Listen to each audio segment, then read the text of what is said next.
है, अगर कोई डायबिटीज का पेशेंट है, अगर कोई कैंसर के पेशेंट है या जिनका इम्यूनिटी कमजोर है, उनके लिए यूटीआई लाइफ थ्रेटनिंग हो सकता है। आईसीयू में अगर यूटीआई हो रहा है, कोई डिबिलिटेड पेशेंट है, बेड रिडन पेशेंट है, उनकी यूटीआई जानलेवा हो सकती है। सर इसका लक्षण क्या है और कोई व्यक्ति इसको कैसे पहचान सकता है कि लक्षण सिंपल यूटीआई, बार बार पेशाब जाना, पेशाब में जलन होना, प्रोस्टेट के सिम्टम भी यूटीआई से मैच करते हैं। पेशाब करते समय बीच के जो यूरिन है उसका सैंपल कलेक्ट किया जाए और उसमें अगर पस सेल या बैक्टीरिया दिख रहा है तो यूटीआई आ जाता है। उसमें ब्लड काउंट भी बढ़े रहते हैं।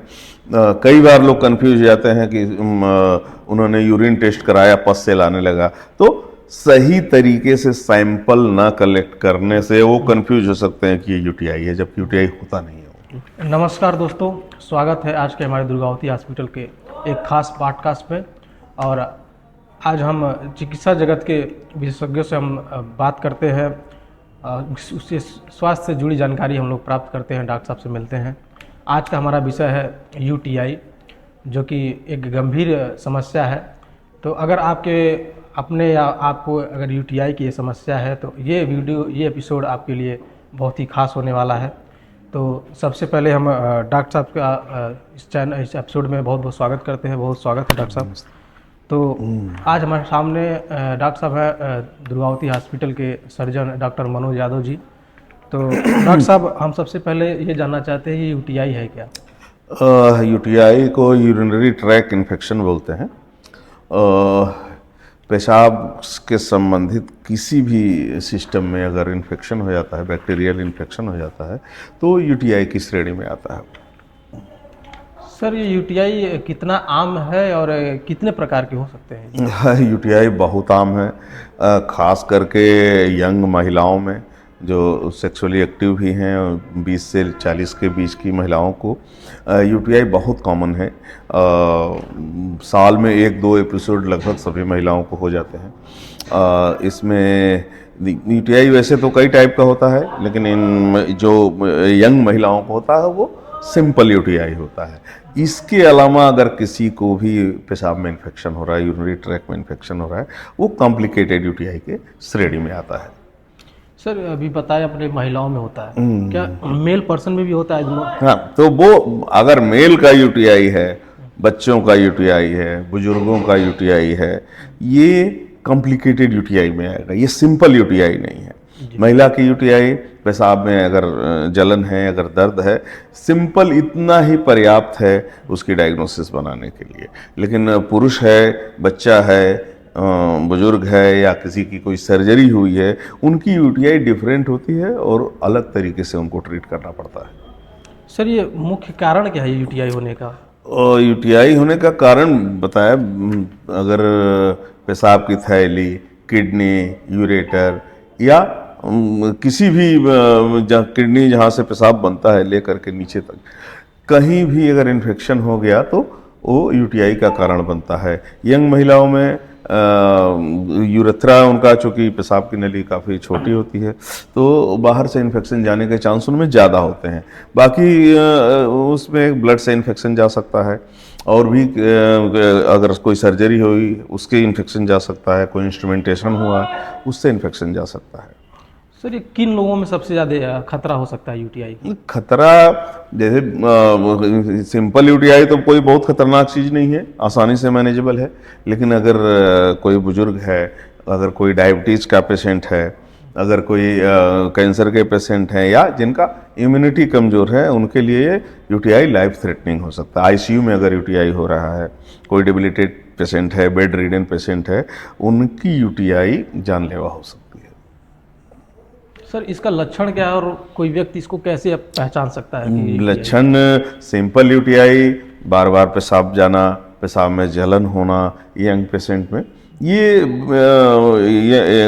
इतना पर्याप्त होता है डायग्नोसिस के लिए। लेकिन अगर मेल है, बच्चा है, इनके लिए अगर आप यूरिन की सैंपल में पस आना या जांचों में पस से लाना, फीवर आना, ये सारे लक्षण हो सकते हैं इनके साथ में ये यूटीआई के।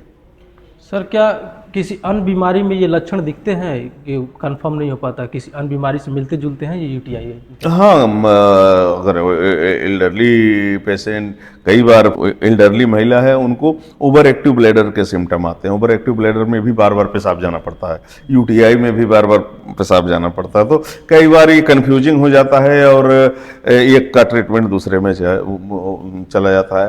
प्रोस्टेट के सिम्टम भी यूटीआई से मैच करते हैं। एल्डरली अगर मेल है, पुरुष है, और उसको भी प्रोस्टेट की वजह से बार बार जाता है, तो भी ये कंफ्यूजन हो सकता है फिजिशियन को या पेशेंट को कि ये यूटीआई है। ऐसी चीज़ें यूटीआई से मिलती जुलती हैं। सर, ये यूटीआई किसी अन्य माध्यम से टेस्ट करके भी पता किया जा सकता है या फिर कोई एक सिम्टम ही होता है? नहीं, टेस्ट भी होता है। इसमें यूरिन की जांच होती है। यूरिन में पस सेल या बैक्टीरिया अगर आ रहा है, अगर मिड स्ट्रीम यूरिन, बीच के यूरिन को पेशाब करते समय बीच के जो यूरिन है उसका सैंपल कलेक्ट किया जाए और उसमें अगर पस सेल या बैक्टीरिया दिख रहा है तो यूटीआई आ जाता है। उसमें ब्लड काउंट भी बढ़े रहते हैं। कई बार लोग कंफ्यूज हो जाते हैं कि उन्होंने यूरिन टेस्ट कराया, पस सेल आने लगा, तो सही तरीके से सैंपल ना कलेक्ट करने से वो कंफ्यूज हो सकते हैं कि ये यूटीआई है, जबकि यूटीआई होता नहीं है। सर, क्या ऐसे कभी मामले आए हैं कि यूटीआई किसी को काफ़ी दिन से है और सर्जरी की नौबत आ गई हो? क्या सर्जरी इसमें इन्वॉल्व है? कॉम्प्लिकेटेड यूटीआई जिसमें सर्जरी की ज़रूरत है, उसमें सर्जरी कर, स्ट्रक्चर का पेशेंट है, अब वो उसको यूटीआई के सिम्टम होते हैं, उसे भी यूटीआई, या स्टोन है, किडनी में स्टोन है, वो इन्फेक्ट कर गया तो वो बार बार रिकरेंट यूटीआई की तरह प्रेजेंट करता है। तो ये सब बिना सर्जरी के ये नहीं ठीक होते। सर, यूटीआई इन्फेक्ट होने के बाद मरीज का इलाज हो जाता है।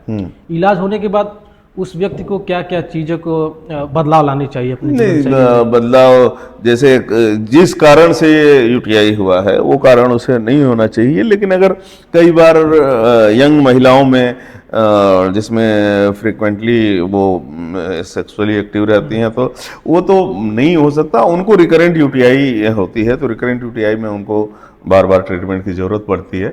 अदरवाइज जैसे किसी को स्टोन की वजह से है तो उसको ऐसा प्रयास करना चाहिए दोबारा स्टोन ना बने।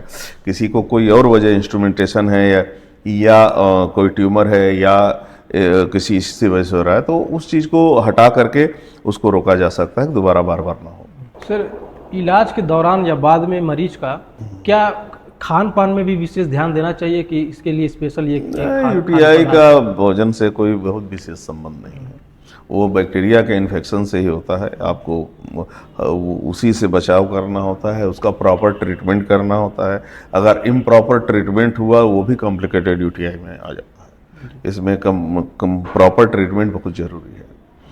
सर, यूटीआई के पेशेंट को अगर ये सिम्टम आ रहा है तो इसका इलाज क्या है? सर, यूटीआई का पेशेंट अगर आपको पेशाब में जलन हो रही है, बार बार पेशाब जाना पड़ रहा है, तो अपने नज़दीकी फिजिशियन या यूरोलॉजिस्ट से आप संपर्क करें। मैक्सिमम लोगों का ट्रीटमेंट दवाइयों से, सिंपल एंटीबायोटिक और इन सब एनाल्जेसिक से काम चल जाता है। लेकिन अगर बार बार हो रहा है और ये फीमेल को छोड़ करके किसी और, उसमें इमेजिंग की ज़रूरत पड़ती है, अल्ट्रासाउंड की ज़रूरत पड़ती है, सीटी स्कैन की ज़रूरत पड़ सकती है कि कहीं कोई ऐसा फोकस तो नहीं है जो बार बार उसमें पेशाब में इन्फेक्शन कर रहा है, उसको पता लगाना ज़रूरी है। सर, एक और क्वेश्चन है कि बच्चे में भी ये प्रॉब्लम आ सकती है? हाँ, बच्चों में बिल्कुल। बच्चों में कई बार उनका एनाटॉमिकल बनावट यूरिनरी ट्रैक की कई बार गड़बड़ होती है, कई बार कोई सर्जरी हुई रहती है उसके बाद इन्फेक्शन होता है, तो बच्चों का यूटीआई बिल्कुल हो सकता है और होता है, और उसको प्रॉपर जांच करके, अल्ट्रासाउंड करके, सीटी करके ट्रीटमेंट की ज़रूरत पड़ती है। सर, देखा जाता है गर्भवती महिलाओं का अगर यूटीआई इन्फेक्शन है तो इसका इलाज वही सेम प्रोसेस है और कितना खतरा हो सकता है? गर्भवती महिलाओं में यूटीआई का ट्रीटमेंट बहुत ज़रूरी है, क्योंकि उससे बार बार उसे फीवर आ सकता है, पेट में पल रहे बच्चों को नुकसान हो सकता है, लेकिन वो सिंपल एंटीबायोटिक से वो ठीक हो जाती हैं महिलाओं का। पुरुषों में यूटीआई में इन्फेक्शन होता है, उसमें ऐसी क्या खास बात है और क्या इसमें अलग है और क्या खतरा ज़्यादा है इसमें? पुरुषों का यूटीआई महिलाओं से अलग होता है। किसी भी पुरुष का यूरेथ्रा चूंकि लंबा होता है तो बाहर से इन्फेक्शन आने के चांसेस कम होते हैं, और यूटीआई के चांसेस पुरुषों में बहुत कम होता है, लेकिन अगर होता है तो हमेशा कॉम्प्लिकेटेड यूटीआई के तौर पर लिया जाता है। उसमें ब्लड से उसके प्रोस्टेट में कई बार इन्फेक्शन आ जाता है, वो ट्रीट करना जैसे सिंपल 4 से 5 दिन का यूटीआई का ट्रीटमेंट होता है, लेकिन पुरुषों में ऐसा नहीं है। उसमें कम से कम डेढ़ से 2 महीने तक ट्रीटमेंट, प्रोस्टेटाइटिस का अगर इन्फेक्शन हो गया है, प्रोस्टेट में इन्फेक्शन हो गया अगर उसकी वजह से यूटीआई हो रहा है, और ये भी यंग मेल में होता है, तो उनको कम से कम 3 से 4 महीने तक कई बार ट्रीटमेंट की ज़रूरत पड़ती है, और उसको प्रॉपर तरीके से अल्ट्रासाउंड एग्जामिनेशन और सारे जांचें कराने के बाद ट्रीटमेंट करना चाहिए। महिलाओं में तो किसी जांच के बगैर भी काम चल सकता है, सिंपल यूटीआई होता है, लेकिन पुरुषों में इसका विशेष ध्यान रखना चाहिए।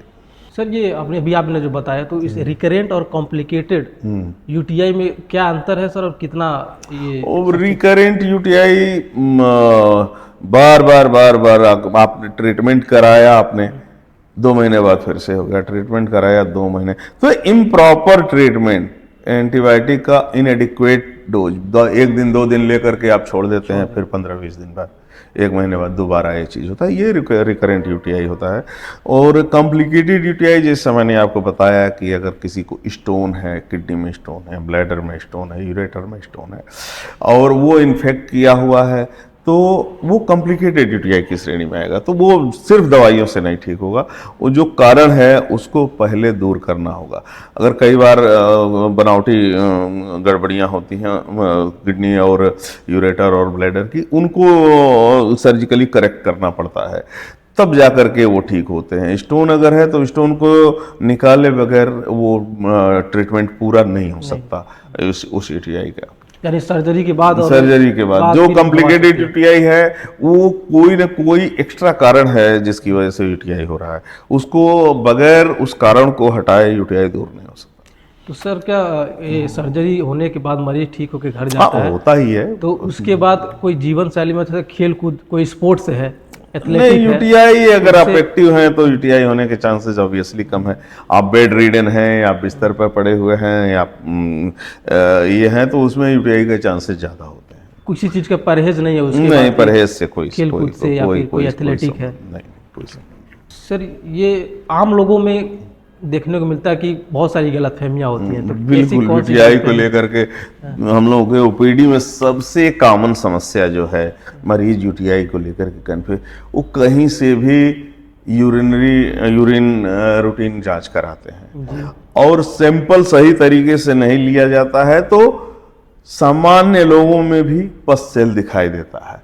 फिर वो एंटीबायोटिक खा के आते हैं, फिर प्रॉपर तरीके से सैंपल नहीं देते हैं, फिर वो ले करके इसको परेशान रहते हैं, डॉक्टर बदलते रहते हैं, एंटीबायोटिक खाते रहते हैं।